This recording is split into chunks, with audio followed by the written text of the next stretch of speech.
The morning of April 7th, 1945, dawned grey and uncertain over the East China Sea.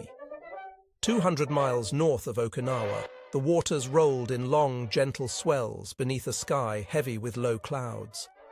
Rain squalls drifted across the horizon, their dark curtains obscuring visibility for minutes at a time before clearing to reveal vast expanses of empty ocean. In these waters, the Imperial Japanese Navy was about to write the final chapter of an era that had dominated naval warfare for generations. Aboard the super battleship Yamato, Ensign Mitsuru Yoshida stood at his radar station, watching the screen with growing dread. The young officer had been tracking contacts for the past hour, and what he saw contradicted everything he had been taught at the Naval Academy about the supremacy of the battleship. Hundreds of aircraft signatures bloomed across his scope like deadly blossoms, approaching from multiple directions at speeds that made evasion impossible. His hand trembled as he reached for his private journal, a small notebook he kept hidden from senior officers. What he wrote would have earned severe punishment if discovered, perhaps even execution for defeatism.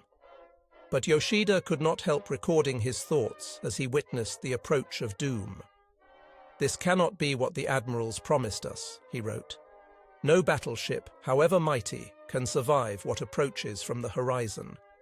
The radar does not lie. We are sailing toward our deaths, and every man aboard knows it." The vessel beneath his feet represented the absolute pinnacle of battleship construction.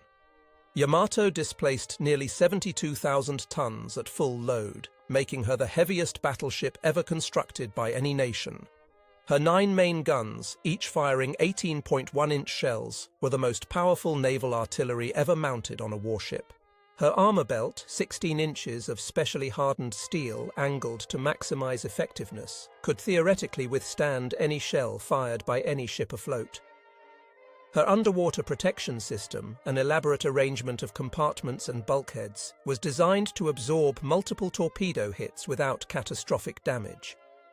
Yet none of this mattered as Yoshida watched the radar screen. The mathematics of the approaching battle were brutally simple. One battleship, regardless of how powerful, could not defeat nearly 400 aircraft operating in coordinated waves with complete air superiority. The transformation from confidence to catastrophe would consume less than 2 hours. 3,332 men stood on Yamato's decks and within her compartments that morning.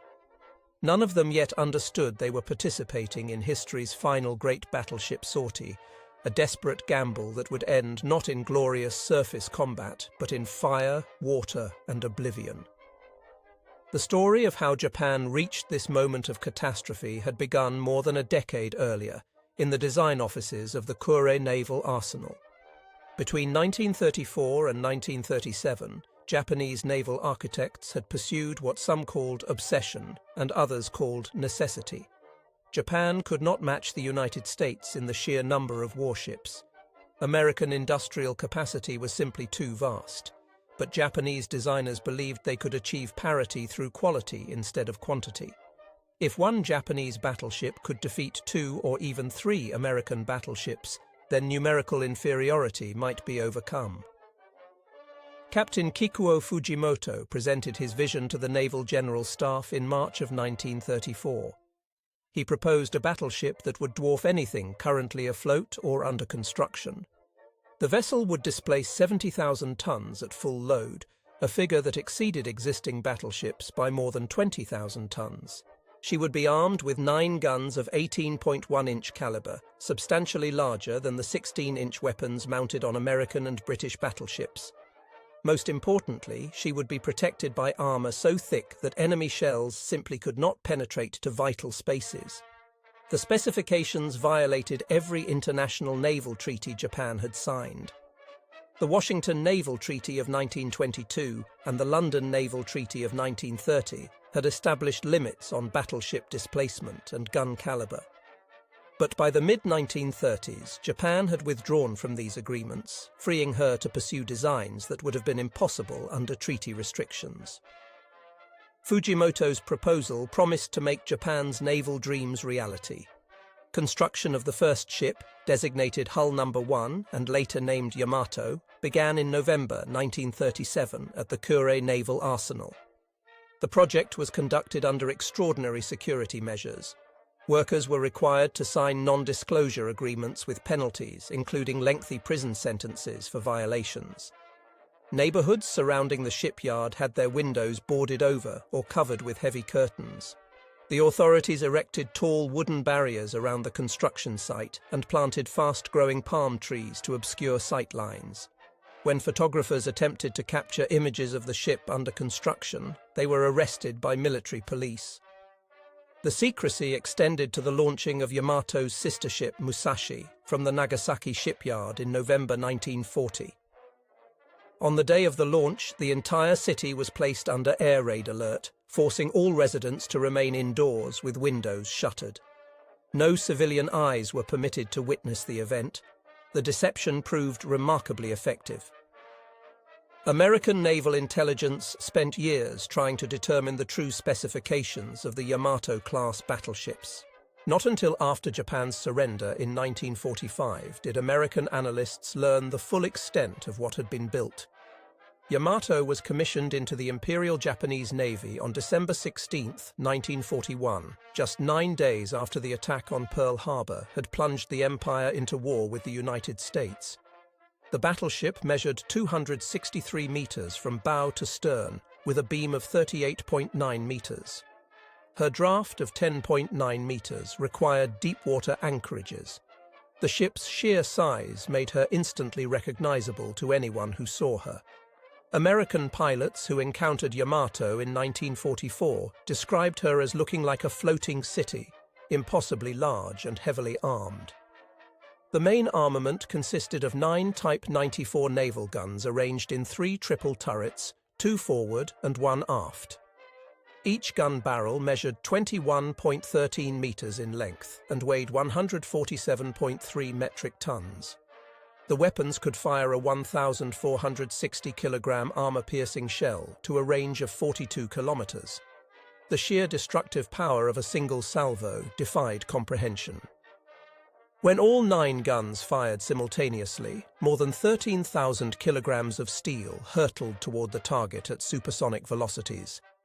The armor-piercing shells could penetrate the belt armor of any American or British battleship at ranges where those ships could not reply effectively.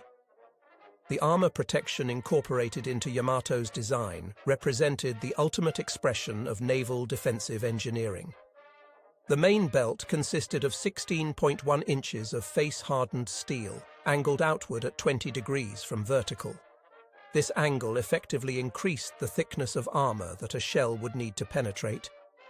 The main deck armor varied from 7.9 inches over machinery spaces to 9 inches over the magazines where explosive propellant and shells were stored.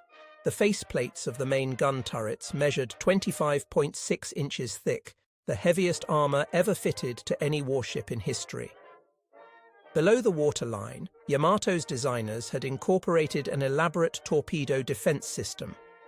Multiple longitudinal bulkheads created compartments that could be flooded with seawater or kept empty, depending on where torpedo hits occurred. The theory held that torpedo explosions would be absorbed and dissipated by this system, preventing catastrophic flooding of vital spaces. Japanese designers claimed the system could withstand 3 torpedo hits on the same side without the ship sinking. This optimistic assessment would be tested on April 7, 1945, with results that contradicted the designer's confidence. The secondary armament initially consisted of 12 155mm guns mounted in 4 triple turrets, 2 on each side of the ship. These weapons were intended to engage enemy cruisers and destroyers. An additional 12 127mm guns in 6 twin turrets provided further secondary firepower. For defense against aircraft, Yamato initially carried only 24 25mm automatic cannons. This proved to be catastrophically inadequate, reflecting the Imperial Japanese Navy's fatal underestimation of air power's importance in modern naval warfare. 12 Kampon boilers provided steam to 4 turbine sets, generating 150,000 shaft horsepower. This enormous power plant pushed Yamato's massive hull to a maximum speed of 27.4 knots during sea trials, a remarkable achievement for such a heavy vessel. By comparison, most American battleships of the era could achieve speeds of only 21 to 23 knots. Yamato's speed advantage, combined with her superior gun range, theoretically allowed her to engage enemy battleships at ranges where she could not be hit in return, then withdraw if the situation became unfavorable.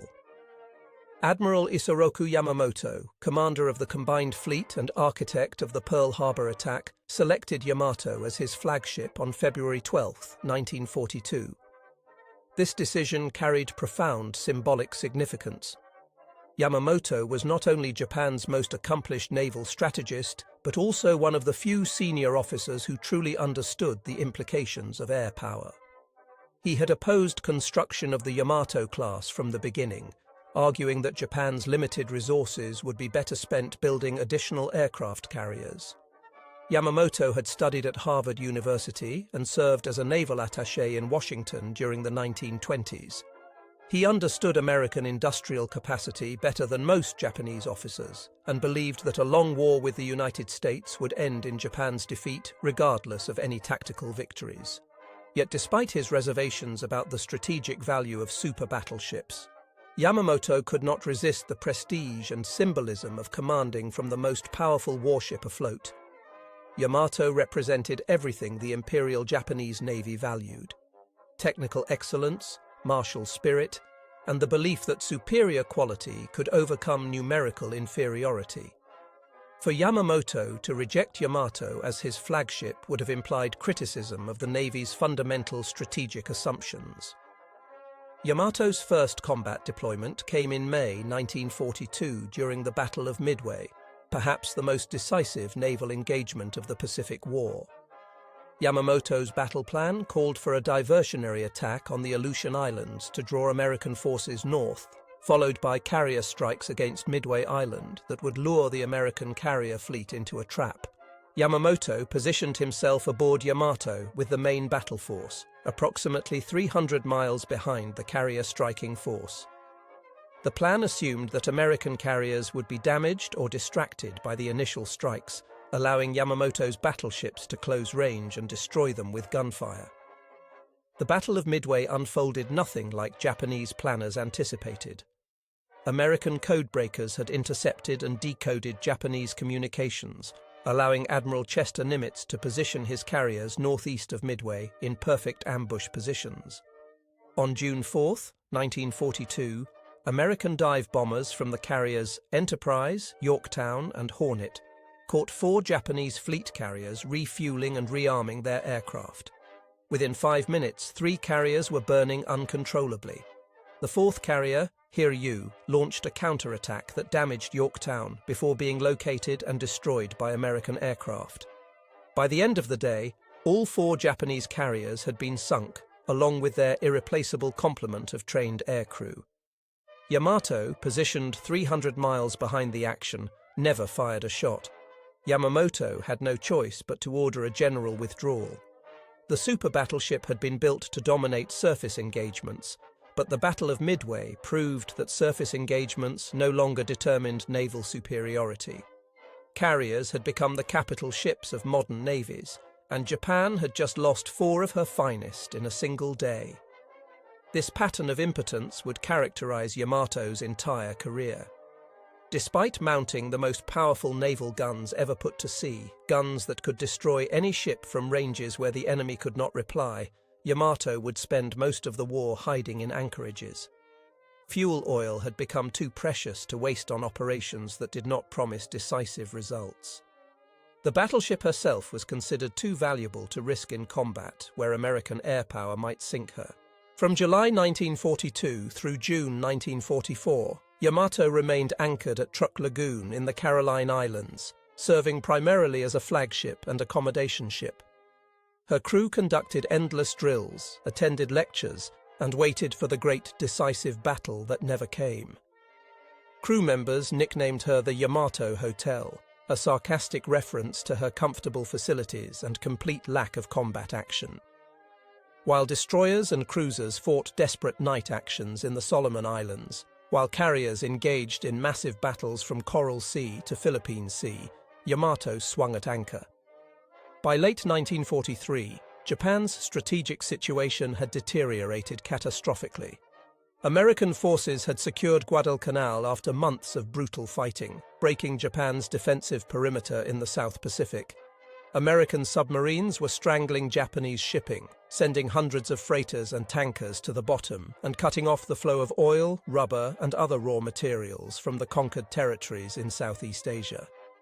The Imperial Japanese Navy had lost dozens of destroyers, cruisers, and carriers in the grinding attrition of the Solomon Islands campaign. Trained aircrew, which required years to develop, were being killed faster than they could be replaced. Yamato returned to Japan in December 1943 for modifications intended to address her obvious deficiency in anti-aircraft armament. Workers removed 2 of the 4 triple 155mm secondary turrets and replaced them with additional anti-aircraft weapons. The light anti-aircraft battery was increased from 24 to 52 25mm guns. New radar systems were installed, including air search radar and fire control radar for the main battery. When Yamato emerged from dry dock at Kure Naval Arsenal in March 1944, she was a more balanced warship, better suited to the air-dominated warfare that characterized the Pacific in the war's later years. But the strategic window for battleship dominance had closed forever. No modifications could change the fundamental reality that battleships were vulnerable to massed air attack and that Japan no longer possessed the carrier forces or trained aircrew necessary to provide air cover for surface operations. The first and only time Yamato fired her main guns in anger at enemy warships came during the Battle of Leyte Gulf in October 1944. This sprawling series of naval actions off the Philippine Islands represented Japan's last attempt to achieve a decisive victory through conventional naval operations. The plan was complex, involving multiple Japanese naval forces converging on American landing areas from different directions. Vice Admiral Takeo Kurita commanded the central force, which included Yamato, her sister ship Musashi, 3 other battleships, 10 cruisers, and 15 destroyers.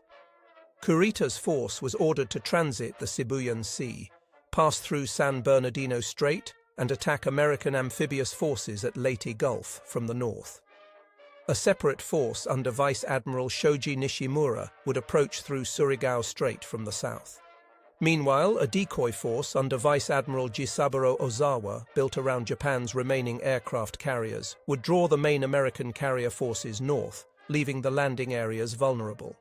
On October 24th, as Kurita's force crossed the Sibuyan Sea, American carrier aircraft subjected it to wave after wave of attacks. The primary target was Musashi, Yamato's sister ship. Over the course of 4 hours, the battleship absorbed punishment that defied comprehension. American pilots estimated that Musashi took 17 bomb hits and 19 torpedo hits before finally capsizing and sinking. More than 1,000 crew members went down with the ship. Yamato, positioned approximately 30 miles away, witnessed her sister ship's destruction through smoke and distance. The lesson was clear and terrible. No amount of armor, no matter how thick, could protect a battleship from sustained air attack by carrier aircraft. Musashi had been built to the same specifications as Yamato, with the same 16-inch armor belt, the same elaborate torpedo defense system, the same massive size and strength. None of it had mattered when faced with hundreds of aircraft attacking in coordinated waves. Kurita's force turned back briefly after Musashi's sinking, but then reversed course again and continued towards San Bernardino Strait. American reconnaissance aircraft failed to detect this reversal, and the strait was left unguarded. At 6:57 on the morning of October 25th, Yamato's lookouts spotted masts on the horizon. Kurita's battleships had encountered a group of American escort carriers, designated Taffy 3, providing close air support for ground forces on Leyte. The escort carriers were small, slow ships built on merchant hulls.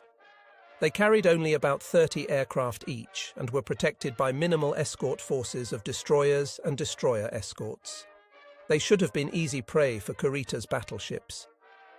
For nearly 2 hours, Yamato pursued the American ships, firing salvo after salvo from her massive guns.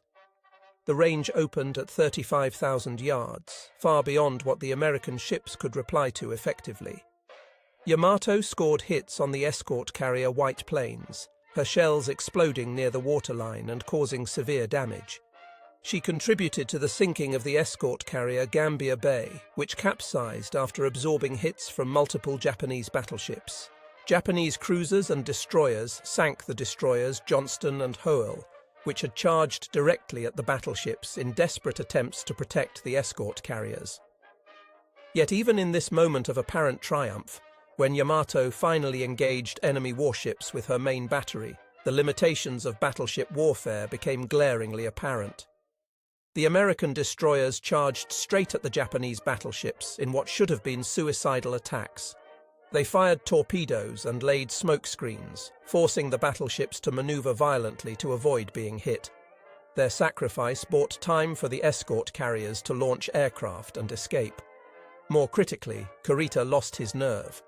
Confused by the ferocity of American resistance, believing he was engaging fleet carriers rather than escort carriers, fearing submarine attacks, he ordered his force to regroup. Then, incomprehensibly, he ordered a general retreat just as his battleships were on the verge of reaching the American landing beaches at Leyte Gulf. The opportunity was lost. As Kurita's force withdrew northward, American carrier aircraft from the main carrier forces caught up with them. Bombs struck Yamato's weather deck, killing several crew members and starting fires. The battleship escaped further damage through skillful maneuvering and heavy anti-aircraft fire, but the message was clear. Without air cover, battleships could not operate safely. By late 1944, Japan's strategic position had become utterly hopeless. American forces controlled the entire Central Pacific, had secured the Mariana Islands, and were liberating the Philippines. Long-range B-29 bombers were beginning to strike the Japanese home islands from bases in the Marianas. The combined fleet had effectively ceased to exist as a fighting force. Most carriers had been sunk. Trained aircrew were gone, killed in battle or used up in kamikaze attacks. Fuel shortages were becoming critical as American submarines cut the supply lines from the oil fields of the Dutch East Indies. Yamato returned to Japan in November 1944 and entered dry dock at Kure for repairs and further modifications. On November 25th, while transiting the East China Sea, her battle group was attacked by the American submarine Sea Leon. The submarine sank the battleship Congo and a destroyer. Yamato escaped undamaged, but the incident demonstrated that Japanese surface forces could not safely transit their own coastal waters without air cover. The repairs and anti-aircraft upgrades at Kure consumed the final months of 1944. Workers installed additional 25mm anti-aircraft guns, bringing the total to 162. More radar systems were added. Damage control equipment was improved. When Yamato left dry dock on January 3, 1945, she was as ready as any battleship could be for the air-dominated warfare of the modern Pacific. But readiness was irrelevant. There was no fuel for operations, no air cover for sorties, and no strategic purpose for battleships in a war that had moved beyond them. Captain Kosaku Aruga assumed command of Yamato on November 25, 1944. He was 50 years old, a veteran officer with extensive experience in cruiser and battleship operations. Aruga understood that his new command, despite being the most powerful battleship afloat, was strategically impotent. Without air cover, without fuel for sustained operations, Yamato could do nothing except wait in port for the inevitable American invasion of the home islands. March 1945 brought American forces to Okinawa, an island in the Ryukyu chain only 350 miles south of Kyushu, the southernmost of Japan's main home islands. Okinawa's capture would provide American forces with airfields and anchorages for staging the invasion of Japan proper. On March 19th, American carrier aircraft from Task Force 58 struck targets throughout the Japanese home islands in a massive raid. Over 300 aircraft attacked the Kura naval base, attempting to destroy Japanese warships at their moorings. Yamato was hit by one bomb on her bridge structure. The explosion killed 5 crew members and wounded a dozen more, but caused no serious structural damage. American forces landed on Okinawa on April 1, 1945. The initial landings encountered virtually no resistance, as Japanese forces had withdrawn to defensive positions in the island's rugged interior. The battle would eventually consume 82 days and cost over 200,000 lives, including more than 100,000 Japanese military personnel and Okinawan civilians. During a conference in Tokyo in March, Emperor Hirohito received briefings on plans for defending Okinawa. Army officers explained their extensive preparations for ground defense and massive kamikaze air attacks that would inflict unbearable casualties on American forces. According to accounts that emerged after the war, Hirohito asked a question that would determine Yamato's fate. But what about the Navy? What are they doing to assist in defending Okinawa? Have we no more ships?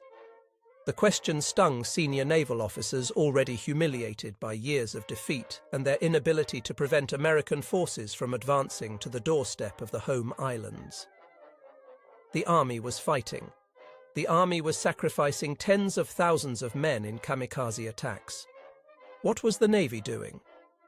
Admiral Soemu Toyoda, Commander-in-Chief of the Combined Fleet, ordered his staff to develop an operation that would demonstrate the Navy still existed, still possessed fighting spirit, still was willing to sacrifice for the Empire. The resulting plan was designated Operation 10 Go, meaning Heaven Number 1. Yamato, the light cruiser Yahagi, and 8 destroyers would sortie from the inland sea, transit through the East China Sea, fight their way through American naval defenses, and attack landing forces at Okinawa. The ships would beach themselves on Okinawa's shores. Their guns would serve as immobile coastal artillery, bombarding American forces until ammunition was exhausted or the ships were destroyed. Any crew members who survived would go ashore and fight alongside army units until killed. The plan was presented to Vice Admiral Seiichi Ito, commander of the Second Fleet, on April 5th. Ito's reaction was reportedly explosive. He called the operation a meaningless sacrifice that would accomplish nothing except adding names to casualty lists for propaganda purposes. He enumerated the obvious flaws in the plan with brutal clarity. The force would have no air cover beyond perhaps the first few hours of the sortie. American submarines and reconnaissance aircraft would detect the force immediately upon sailing. American carrier task forces would intercept long before the Japanese ships reached Okinawa. The force lacked sufficient fuel even to return to Japan if the mission was aborted. Ito initially refused to issue the orders. Arguments between the admiral and staff officers from Tokyo continued through the night of April 5th. Finally, staff officers explained that the order came from the highest levels of command, essentially making it an imperial command that could not be refused. Ito relented, though he reportedly told his staff officers that the operation was a waste that would achieve nothing except increasing the casualty statistics. At 1600 hours on April 6th, Yamato departed the Tokuyama fuel depot for the final time. The battleship had been provided with fuel for a one-way trip to Okinawa, approximately 6,400 tons, enough to reach the island but not to return. The light cruiser Yahagi and 8 destroyers of Destroyer Squadron 2 accompanied the battleship. The total force comprised approximately 3,000 Japanese sailors. Before departure, crews were assembled on their respective ships and informed of the mission's suicidal nature. Officers explained that the force was sailing to certain death. Any man could request to remain behind without facing punishment or shame. According to accounts from survivors, not a single sailor requested to be left behind. Discipline and group cohesion in the Imperial Japanese Navy ran too deep to permit individual dissent, even in the face of certain death.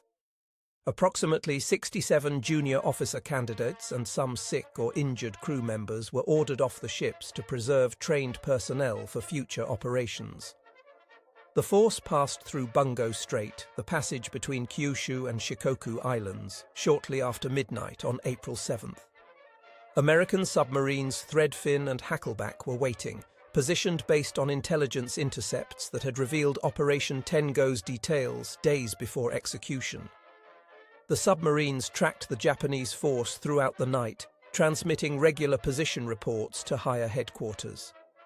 Japanese radar and sonar operators detected the submarines and knew they were being shadowed, but could do nothing to prevent it. Attacking the submarines would have required breaking formation and wasting time on anti-submarine operations. The mission schedule left no room for delays.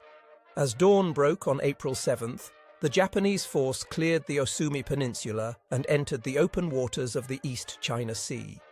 They formed a defensive circular formation with Yahagi in the lead, Yamato in the center, and the 8 destroyers arrayed in a ring with approximately 1,500 meters separation between ships. Speed was increased to 20 knots. At 0600 hours, 6 Mitsubishi A6M0 fighters arrived overhead to provide combat air patrol. This token force represented the entirety of Japanese air cover. The pilots had orders to remain on station until 1000 hours, then return to base due to fuel limitations. After 1000 hours, Yamato would face American air power completely alone. The morning weather was overcast with clouds at 3,000 feet and intermittent rain squalls. Visibility varied dramatically, from excellent to nearly zero. American reconnaissance aircraft first detected the Japanese force at 0823. An F-6F Hellcat fighter from the carrier Essex spotted Yamato's unmistakable silhouette through a break in the clouds. The pilot immediately transmitted a contact report. Within minutes, the report reached Vice Admiral Mark Mitcher, commander of Task Force 58, aboard his flagship Bunker Hill. Mitcher had been expecting this. American cryptanalysts had intercepted and decoded Japanese communications regarding Operation Tengo days earlier. Upon receiving confirmation that Yamato was at sea, Mitcher immediately began preparing a massive airstrike to destroy the Japanese force. Admiral Raymond Spruance, overall commander of the Fifth Fleet, initially ordered his battleship force under Rear Admiral Morton Deo to intercept Yamato. 6 modern American battleships, including Missouri and Wisconsin, began positioning to engage the Japanese force in surface combat. Mitcher preempted Spruance's order by launching his aircraft without waiting for approval. He understood that carrier aircraft could destroy Yamato more efficiently and with less risk than a surface engagement, regardless of how one-sided that surface battle might be. Spruance accepted Mitcher's decision after the fact. The age of the battleship was over, and both admirals knew it. Task Groups 58.1 and 58.3 began launching aircraft at 1,000 hours. The carriers Hornet, Bennington, Belleau Wood, San Jacinto, Essex, Bunker Hill, Hancock, and Bataan contributed aircraft to the first wave. The strike force totaled 280 aircraft, 132 fighters, 50 dive bombers, and 98 torpedo bombers. Due to navigation difficulties in the poor weather, 53 aircraft from Hancock launched 15 minutes late and failed to locate the Japanese force, reducing the first wave's effective strength to 227 aircraft. Task Group 58.4 launched a second wave 45 minutes after the first, adding 110 more aircraft from the carriers Yorktown, Intrepid, and Langley. In total, approximately 386 American aircraft were committed to destroying Yamato's force, though coordination problems and weather difficulties meant only about 280 aircraft actually engaged the target. Each torpedo bomber carried a Mark 13 torpedo with a 600-pound Torpex warhead.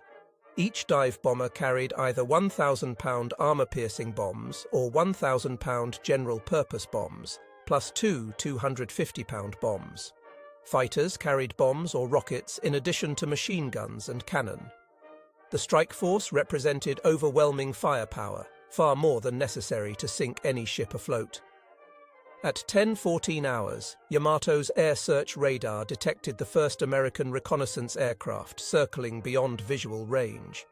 The 6 Japanese Zero fighters attempted to intercept but were hopelessly outnumbered. They managed to shoot down no American aircraft before withdrawing at 10:00 hours as ordered, leaving the Japanese surface force completely without air cover.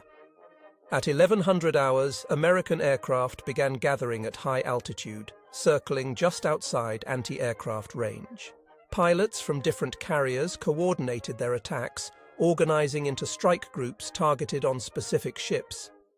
The coordination demonstrated the vast experience American naval aviators had accumulated over 3.5 years of Pacific combat. Every pilot had attacked ships before. Many had participated in the destruction of Japanese carriers at Philippine Sea or the sinking of super battleship Musashi during the Battle of Leyte Gulf. They knew exactly how to kill capital ships. At 12:32 hours, lookouts aboard Yamato sighted the first incoming strike. Captain Hara, commanding the cruiser Yahagi, later described the sight as absolutely terrifying. Huge formations of aircraft circled the task force in clockwise and counterclockwise rotations, like wolves circling wounded prey, waiting for the perfect moment to attack. At 12:34 hours, Yamato opened fire with her forward main battery turrets. The battleship was firing special Sanshikidan shells, anti-aircraft munitions designed to explode in proximity to aircraft, creating a shotgun blast of incendiary fragments. Using 18-inch naval guns against aircraft represented an act of desperation. The massive shells proved completely ineffective, their time fuses inadequate to the task. At 12:37 hours, the first wave attacked. Dive bombers rolled into near-vertical dives, plummeting through clouds before pulling up at the last possible moment to release their bombs. Torpedo bombers approached at wave-top height from multiple directions simultaneously, forcing the Japanese ships to choose which threats to engage. Fighter bombers strafed exposed positions with machine guns and cannon, killing anti-aircraft gun crews. The noise became overwhelming. The continuous roar of 162 anti-aircraft guns firing, the scream of diving aircraft, the explosions of bombs and torpedoes, the shouts of damage control parties, the screaming of wounded men. At 12:41 hours, 2 bombs struck Yamato near the base of the forward superstructure. The explosions destroyed 2 triple 25mm anti-aircraft mounts and killed their crews instantly. The bombs blew holes in the deck plating but did not penetrate to vital spaces below, demonstrating the effectiveness of Yamato's heavy deck armor against even large bombs. At 12:45 hours, the first torpedo struck Yamato on the port side forward. The underwater explosion sent shockwaves rippling through the entire enormous hull. Flooding began in forward compartments, but watertight doors held and damage control parties contained the breach. 2 more bombs struck near the aft centerline turret at 12:46 hours. 1 bomb penetrated the turret's 25-inch armored roof and exploded inside the turret. The blast killed almost every man in the turret. Only 1 sailor, blown clear by the explosion, survived. Between 12:48 and 12:50 hours, 2 or 3 more torpedoes struck Yamato's port side. Confirmed hits occurred near the port engine room and boiler room. Flooding increased dramatically. Counter-flooding was initiated on the starboard side to correct the developing list to port, a standard damage control procedure. The first wave attack lasted approximately 18 minutes. As American aircraft withdrew to rearm and refuel, damage assessment teams reported to Captain Aruga on the bridge. Yamato had absorbed at least 5 torpedo hits and 4 bomb hits. Flooding was significant, but still controlled through aggressive counter-flooding. The ship maintained 20 knots. Anti-aircraft armament was reduced, but still functional. The assessment seemed guardedly optimistic. That optimism evaporated at 13:02 hours, when radar detected the second wave approaching from the east. At 13:22 hours, a Corsair fighter from Essex hit Yamato with a 1,000-pound bomb on the port side aft. Helldiver dive bombers followed, scoring additional hits in the superstructure area. The attacks demonstrated that Yamato's defenses remained formidable. 5 Helldivers were damaged by anti-aircraft fire, forcing their pilots to make emergency landings on carriers. Between 13:25 and 13:30 hours, 3 or 4 torpedoes struck Yamato on the port side amidships, all concentrated in approximately the same area. American squadron commanders had ordered all torpedo attacks to focus exclusively on the port side. This concentration of damage would speed capsizing by preventing effective counter-flooding. The tactic proved devastatingly effective. Flooding accelerated dramatically in port-side boiler rooms and engine spaces. The list to port increased past 10 degrees. Counter-flooding on the starboard side temporarily corrected the list, but the Damage Control Center reported a catastrophic dilemma. To prevent the ship from capsizing, the starboard outer engine room would have to be completely flooded. This would correct the list and might save the ship, but it would also doom 300 men currently manning that engineering space. There was insufficient time to evacuate them. Captain Aruga faced an agonizing decision that epitomized the horror of damage control aboard a sinking warship. He could order the starboard engine room flooded, drowning 300 of his own men to buy time for everyone else, or he could refuse and watch the entire ship capsize within minutes, killing everyone. Aruga ordered the valves opened. Seawater rushed into the starboard engine room. 300 sailors drowned at their posts, sacrificed to give the ship a few more minutes of life. At 13:33 hours, the third wave arrived. 110 aircraft from Yorktown, Intrepid, and Langley. Yamato was already severely damaged, listing, slowing, and burning in multiple locations. She had become an easier target.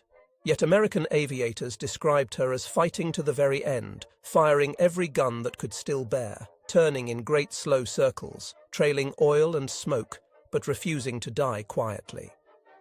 Between 13:33 and 14:02 hours, Yamato absorbed at least 4 more torpedoes and several additional bombs. Fires burned throughout the superstructure. Flooding had become completely uncontrollable. The list to port increased steadily, despite desperate counter-flooding efforts that were running out of intact compartments to flood. The ship slowed to 10 knots, then to 5 knots. Steering control was lost, the rudder jammed by near-miss explosions. At 14:02 hours, Captain Aruga received the final report from his surviving executive officer. Damage control officers were dead. Counter-flooding could no longer correct the list. The ship was doomed. Aruga ordered all remaining crew members to abandon ship immediately. Vice Admiral Ito, who had opposed Operation Tengo from the beginning and had sailed knowing it was a suicide mission, sent a final signal by flag hoist to the surviving ships: cancel the operation and withdraw to Japan. Yamato's radios had been destroyed by bomb hits, making signal flags the only means of communication. Ito then retired to his cabin. He had no intention of being among the survivors. Captain Aruga secured himself to the binnacle on the bridge with rope. He too chose to go down with his ship, as tradition demanded. At 14:07 hours, another torpedo struck Yamato's starboard side. At 14:17 hours, the 8th and 9th torpedoes hit the port side amidships. The uncorrected list passed 15 degrees. Alarms throughout the ship warned of critical temperatures in the forward main battery magazines. The pumps designed to flood those magazines were no longer functioning. Propellant charges and shells were cooking off in the intense heat. At 14:20 hours, Yamato rolled completely onto her port side. Over 2,000 men remained aboard, many trapped in flooded compartments below decks where watertight doors had been sealed to contain flooding. As the battleship rolled past 90 degrees, water rushed through the funnel uptakes and flooded the remaining boiler rooms. The sudden influx of seawater onto superheated boilers created massive steam explosions. Simultaneously, the uncontrolled fires in the forward magazines reached the main powder charges stored there. At 14:23 hours, Yamato exploded. The detonation of hundreds of tons of propellant and high explosive created a fireball visible over 100 miles away. A mushroom cloud rose 20,000 feet into the air, so massive that observers initially thought an atomic bomb had been used. The blast wave was powerful enough to damage several American aircraft flying at altitude nearby. Yamato broke into two main sections and plunged to the seafloor 340 meters below the surface, approximately 200 miles northwest of Okinawa. Of 3,332 crew members aboard Yamato that morning, only 276 survived. American aircraft had maintained their attack for 1 hour and 46 minutes. The battleship had been struck by an estimated 11 to 13 torpedoes and 6 to 15 bombs. American losses totaled 10 aircraft and 12 aviators. The disparity was staggering and illustrated with brutal clarity the complete transformation of naval warfare. The light cruiser Yahagi and 4 destroyers were also sunk during the engagement. The 4 surviving destroyers rescued what survivors they could locate in the oil-covered water and withdrew to Japan. The Battle of the East China Sea had demonstrated beyond any possible doubt the absolute supremacy of carrier aviation over surface warships. News of Yamato's destruction sent shockwaves through Japan. For the first time, the government publicly admitted that the great battleship had been sunk. The announcement described the mission in heroic terms, claiming Yamato had fought valiantly against overwhelming odds to defend Okinawa. The reality was bleaker. Yamato had accomplished absolutely nothing except adding 3,000 names to casualty lists. She sank no American ships. She prevented no landings. She did not even reach visual range of Okinawa. The suicide mission had been exactly that, suicide without purpose beyond propaganda. For the United States Navy, Yamato's destruction confirmed lessons that had been developing throughout the Pacific War. Aircraft carriers were definitively the capital ships of modern naval forces. Battleships, regardless of how powerful, could not survive in an environment where the enemy commanded the air. Concentrated air attacks could destroy any surface target. Coordination between multiple carrier groups multiplied effectiveness geometrically. Focusing torpedo attacks on one side of a ship accelerated capsizing dramatically. American commanders studied the engagement extensively in after-action reports. The analysis shaped American naval doctrine for decades. Torpedoes were far more effective than bombs against heavily armored warships. Yamato's extraordinary armor had deflected or absorbed most bomb hits without catastrophic effect. But torpedoes struck below the armor belt, where hulls were necessarily thinner to save weight. Concentrated torpedo attacks on one side caused progressive flooding that overwhelmed damage control efforts and led to rapid capsizing. The strategic implications of Yamato's destruction extended far beyond tactical lessons about naval warfare.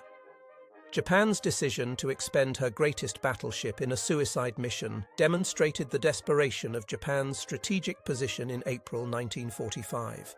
No rational military calculations suggested Operation Tengo could succeed. The mission was ordered for psychological and political reasons, not military necessity. American planners understood this mentality and feared its implications. If Japan was willing to sacrifice 3,000 sailors in a hopeless battleship sortie, how many casualties would an invasion of the home islands cost? After the war, Yamato became a powerful and complex symbol in Japanese culture. The battleship represented both the technical excellence of Japanese engineering and the tragic futility of Japan's war effort. The 1974 anime series Space Battleship Yamato reimagined the sunken battleship being raised from the ocean floor and converted into a spacecraft that would save Earth from alien invaders. The series became phenomenally popular, establishing templates for space opera anime that persist today. The 2005 film Yamato told the story of the battleship's final voyage from multiple perspectives. The film earned over 5 billion yen at the Japanese box office. The Yamato Museum opened in Kure in 2005, 60 years after the battleship's sinking. The museum features a massive 1:10 scale model of Yamato, measuring 26 meters in length, along with extensive exhibits about the ship's construction, service, and loss. The museum attracts hundreds of thousands of visitors annually, demonstrating Japan's continued fascination with the battleship. Several expeditions have located and photographed Yamato's wreck site. The battleship rests in two main sections on the sea floor, approximately 340 meters below the surface. Japanese law protects the wreck as a war grave, prohibiting salvage or disturbance. The 3,000 men who died aboard Yamato remain with their ship. Historical assessment of Yamato's value remains deeply contentious. Some argue she represented a magnificent achievement of naval architecture, the culmination of centuries of battleship development. Others contend Yamato was a colossal waste of resources, a technological dinosaur completed just as the age of dinosaurs ended.